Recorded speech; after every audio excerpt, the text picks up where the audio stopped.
Is your wedding budget exploding faster than you can say Shadi Mubarak? Well, let's talk about why South Asian weddings cost so much and if those extra zeros are actually worth it. Hey there, friends, and welcome back to another episode of the South Asian Wedding Guru. As always, I am Amy, your host for this podcast. Today, we're going to be covering a little bit about the crazy extravaganza that we all often hear of Indian weddings. People will spend anywhere from 100,000 to 500,000 on average here in the United States on their Indian weddings, and those costs just keep skyrocketing up. We all have heard recently of the wedding of the Ambanis, and this tends to trend set in the global world of the Indian wedding market. And people see, they say, and they want. And it just gets to be so crazy out there as each bride plans her wedding each new year. And so today I want to talk about a little bit about what the budget is, what those extravaganzas are, and if they're actually really worth what you're spending, as well as why they cost so much.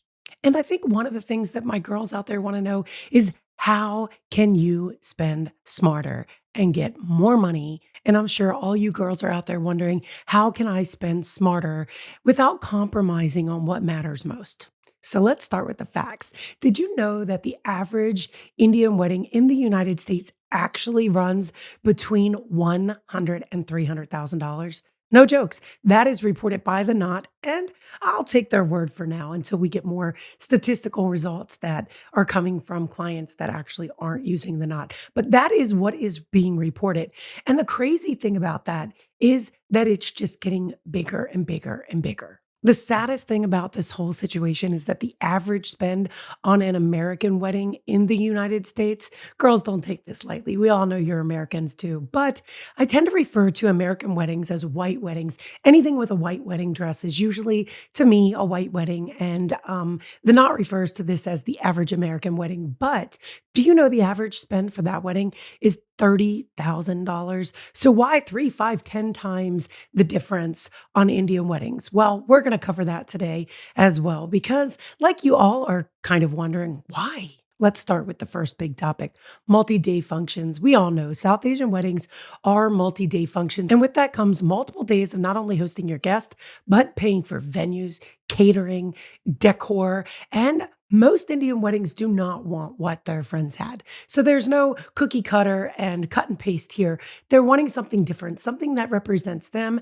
And this all comes at a price. These large guest lists are anywhere from 3 to 500 people, and that comes at a price. Feeding people is not cheap. And the average American white wedding is actually only 131 guests. So there is a bulk of your cost, believe it or not. But we have been fortunate enough to really see that since COVID, Indian families are really taking to the fact that they don't need to have this big, crazy guest list. And instead, their brides, their daughters, their sons are talking them into really scaling that list down. It's really important that that day represents not only you, but it's full of the people you love and want to talk to, want to dance with, want to be part of. I do understand the cultural sensitiveness that comes with that, but let's be real. There are going to be many, many opportunities to celebrate with these family and friends throughout the year that do not have to require one of the most important times, intimate times of a couple's lives. And so it's just something to really take into consideration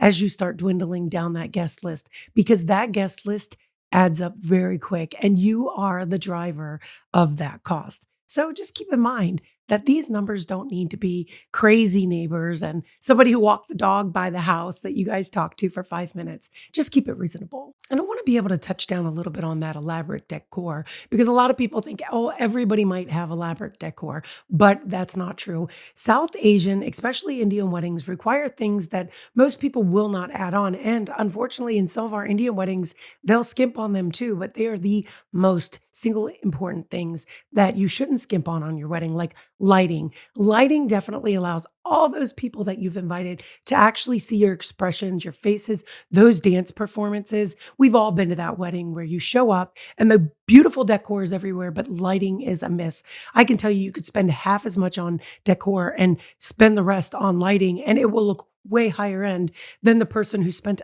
$1,000 a centerpiece, which is a ridiculous amount of money. Just pin spot those beautiful decorations that you've already paid for on the table and make sure that stage, along with that whole entire dance floor, has been whitewashed. Make pictures that are going to be amazing just by doing that simple adjustment to your lighting and allowing friends and family to really get down on that dance floor, being recorded by not only video and photo in the most natural way, but in the most beautiful way. One of the things that I can actually share with regards to decor is we see clients all the time coming to us who have just started feeling out decor and they give me all kinds of crazy budgets. I think my highest American wedding budget in terms of florals would have been $75,000. And that was for a 100-person at home event that was done on a private residence for 100 people. So florals can get really crazy on a non-Indian wedding, let alone add the mix to that of a South Asian wedding where you have 30, 40 tables of 10, and they're looking for you to do something amazing. Every one of you is trying to up the next. And it's like, how? Not only that, but when you start hitting decorators in the Indian wedding scene, they are all inclusive. So it gets really tough to be able to allow for a whole bunch of variation unless you're really going with one of the crazy, amazing teams within the United States. And a lot of times they aren't even traveling where you need them to be because they have so much business concentrated in one area that it doesn't make sense for them to leave. I'll shamelessly drop a couple of those. Weddings by Shangri-La is like one of the most sought after Indian wedding decorators. So if you're looking for something over the top, totally unique, they're one. And then, of course, Design House Decor. They are also another one that caters to the South Asian Indian market, and they knock it out of the park every single time. I'll definitely link them up below so that you can reach out. Make sure that you tell them that Amy Rigetti with the South Asian Wedding Guru was sure to send you, and I'm sure that they will take great care of you. But these are things that just drive the cost from these custom pieces to custom florals, just everything being custom from your bars to your entrances to whatever you're handing out. They just have all these unique insights to what you can do that they have yet to see before. So just take in mind that these things, if you really work with someone who can advise you on where it's best to put your money, you'll definitely get more bang for your buck and it will stretch even further. Now, we all have to stop and ask ourselves, is this driven by traditions or is it driven by societal pressures such as Instagram, Facebook, Pinterest, and everything that we're seeing now from all over the world versus back in the day when we were just seeing it from our region or our area?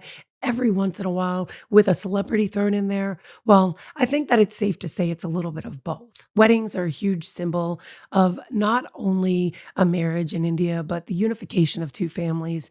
And anyone who doesn't know that definitely isn't showing up for these events. But I want to say that it is important that not only we are recognizing family members, but in these weddings, it's not just about moms, dads, siblings, and grandparents. This is about aunties who have raised you along the way, many of them chosen family members, not necessarily blood related. And so there's just so many people that your parents, especially, feel that they owe a certain amount of gratitude to. Because one thing I can tell you from being in an Indian American relationship myself is that community has a big part in the upbringing of children all over the world, but even more so when it comes to the Indian crowd.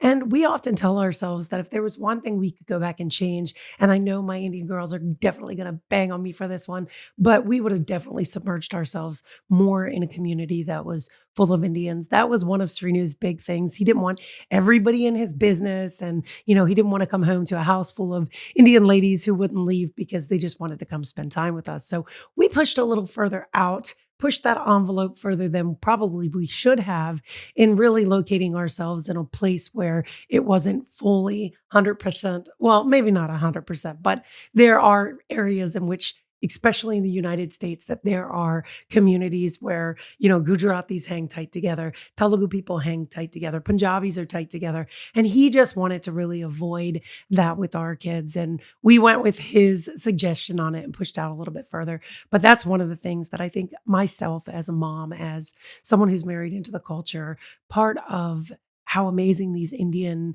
kids turn out in the US is that tribe. And so you have to choose it wisely, but you want to make sure that you're at least getting the key players. And this doesn't mean everybody and anybody, but it should definitely be people that you as a couple can appreciate and say, yes, yes, I would recognize them without an introduction from my parents. That's one of the keys I say to filtering. Sit down with both sets of parents and say, hey, mom, these should be people that I don't need you there to say, hey, this is so and so. Do you remember? We shouldn't need that. If they have not reached out or you guys have not reached out, that relationship has distanced itself a bit and they're not as deeply involved in your upbringing as, we would like to think they are. And you can invite them to other functions, but the wedding does not have to be one of them. So just keep that in mind as kind of a boundary and a border and just setting a bar for where you guys need to just cap this guest list off at. So, one of the interesting facts that I found on Zola is that 61% of couples admit that they overspend on their weddings because of family pressures. So, this is something that just keep it in check. I understand that there are those pressures, but there is so much more available to our clients out there that they can really spend on that will make their weddings more personalized and to them rather than committing and really succumbing to those obligatory family pressures. So just keep that in mind. We all know how hard it is to plan a wedding in general, no matter who you are. But the pressure of an Indian wedding comes as with any other pressure of being of Indian descent. Sometimes it's hard for people to realize that you guys are just as American as any other one of us. But those pressures of having like that dual culture of saying, this is what I want, but this is what they want, and finding that happy medium is one that none of us forget. And if you just be transparent with everybody you involve in your wedding and make them more of your friend and handle them in less of a formality manner, I promise you, you will get the best you can out of each and every one of your vendors because being relatable and being human is one of those things that allows us to feel that vulnerability in you and allow us to just really open up all our bag of tricks and say, hey, we know this little insider secret. Maybe if you use it, you'll be able to save a little bit here, here, and here. And it really does help you double down on the cost of what the average Indian wedding is really costing today in the United States.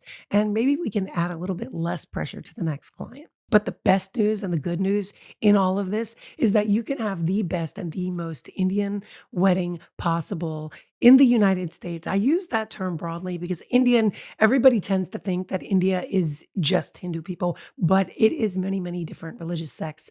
And we are one of the people that we get to photograph all of them from, like I said, Sikhs, Hindus, there's just even our Muslim weddings, we have such, I think that's why I love doing Indian weddings because you're not stuck to like one location, one building, one overall theme, the same thing day in, day out. And I think that when we had switched over late in 2005 to photograph a lot of Indian weddings, I love that the dynamics are even different. The family situations are also different. And even though culturally your parents come from one way, the way that they've adapted and shifted here in the United States and just changed their beliefs, it gives us such insight as to what the current mindset is of the average American today.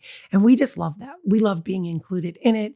But I wanted to be able to share with you guys, a little bit of just what I had pulled up with regards to things that you can actually use, not only that I have as recommendations, but that I found while doing a little bit of research. It's important to focus on what matters most to you. Do you really need a $10,000 dessert table? Absolutely not. But as I might be a little bit of bias to this, you do want to invest your money in good photography because no matter what you have at your wedding, details, designs, those intricate things that you're paying for, all that will not even be something that you'll be able to show for if you don't have decent photo and video. I think that's why a lot of clients kind of prioritize that. But I would definitely jump in there and say that having a wedding planner is also worth the spend. Now, if you're going to spend a few $1,000s upward into even $20,000 and $30,000, you want to know that they're going to be able to make up for what it is that you're going to be paying for. So just think about it when you're spending that, just be smarter with it and make sure that some of the things that you want to focus on are things you're going to prioritize. Some of our girls just tend to be a little bit more scatterbrained and they can't just manage every single thing. And so having a wedding planner is probably the top priority because that peace of mind is priceless. And I've said it before in other videos that if you hire the right wedding planner, you will make whatever money you spend on them back tenfold. So just keep that in mind as you're looking and you're pricing out planners, because I do know that you can find a wedding planner for $2,000, but I also know that on average, wedding planner spend in the United States is somewhere around 20,000 for full planning. This means that they're going to kind of be at your beck and call, answer all your questions, be available during text, print out not only your table placements and be able to plan out like where people are going to sit and kind of sit through that with you to make sure you sit the right people at the right tables, but they're also putting out those cards. They're also sending out timelines. They're dealing with all your vendors. There's so much more that goes into that than a lot of people realize when they first get sticker shock. So that should definitely be one of your priorities as you move into your big budget spend for your South Asian Indian wedding, for sure. So, if you've watched any podcaster out there or talked to any vendors who have their foot in the door on weddings in general, especially South Asian weddings, you're going to know that 50 to 60% of your budget is going to your venue and catering. So, it's very important that to some extent you nail those down first. I know that I've sat on here and I've said so many times that the top three vendors that are being booked is the venue, is photography, and the planner. Those are the top three. But if I had to sit here and say, what it is that I feel the smart bride does. She will usually knock out her venue. She will knock out catering, and then she will know how much money she really has to allocate towards all those vendors and what she's willing to spend. I want to be able to provide you guys with a list and resources. So if you could just drop comments down below on what you find I could provide you that would be most valuable, I can get started on providing you all with a resource in which you can access these documents to help you guys best plan your wedding before you reach out to your vendors and really get your foot in the door with where you want to spend that money. You're going to have this little graph of like what is important, prioritize those things and make sure you start budgeting accordingly. This is going to play a big part in making sure that you guys stay on budget and prioritize those important things. You know, Srinu and I are very avid DIYers, especially when it comes to custom cabinetry or building things that we love. As you can see in the back here, this is my husband's hobby on the side that he loves to do. He loves to do woodworking, whether it's building cabinets or whatnot. And there are so many great ways that as brides you can save by doing little DIYs, especially when it comes to your Mendi, Sangeets, and little things that just really say,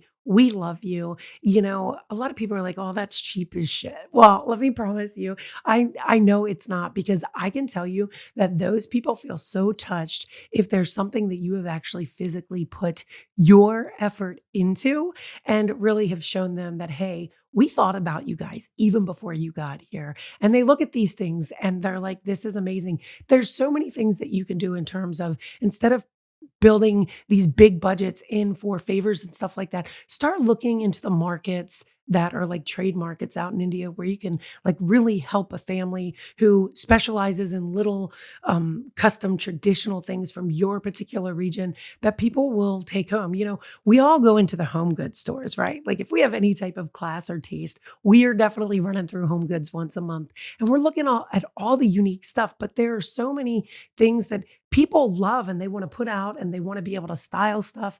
And these are things that we would bring home and we would put like up in our show display or whatever. And I'm a big person. I love ornaments. I know that this is something you have to really know your crowd, but a lot of Indians also celebrate Christmas in terms of the tradition of the American holiday, putting up the tree and the gift giving, even though they're not Christians. But I love having ornaments, and to be able to have like an ornament where every year I'm putting it on the tree and I'm reminded that my bride was married that year. I love those things. I love those little touches. So whether it's a little lamp or whatever it is that can be used all the time during, whether it's a family having a puja, celebrating Diwali, or whatever it is, make sure that you guys just put that thought into it. It goes a long way, and DIYs are huge saves when it comes to your wedding functions, but also allowing them to just have that personal touch. And I love taking pictures of details. So all those little things just make me happy and excited. And to know that you guys actually personally did it just hits the heart where it needs to. At the end of the day, I want you guys to remember that your wedding should definitely reflect you both as a couple, where your journey has taken you and where it's brought you. I know that those demands can be ever so pressuring and daunting, but remember, it's not about that. Come back to the fact that you want to prioritize and make sure that that priority is you guys. I understand our parents mean so much to us, our siblings mean so much, and all those aunties and uncles are so very well loved and thanked. But we are growing in an era where it's very important to just bring it back to what it really needs to wrap and revolve around. We've really got to the nitty gritty. How about all those additional relatives in India we won't even have here? So just bring it to light. And I'm sure all of our parents are super reasonable, some way tougher than others. But as kids, we know how to work our parents. So make sure that you have these open, lively conversations. You don't have to go broke to have a beautiful wedding day. I just want you guys to remember that in every single way. So I'm going to tune out, but I'm definitely going to remind you guys subscribe, like, share, follow me everywhere. It's really important that these things are done because, as I've mentioned before, this market is super underserved. And in order for me to find my way in the right places, those are some actions that you guys have to take and show me that you want me to show up.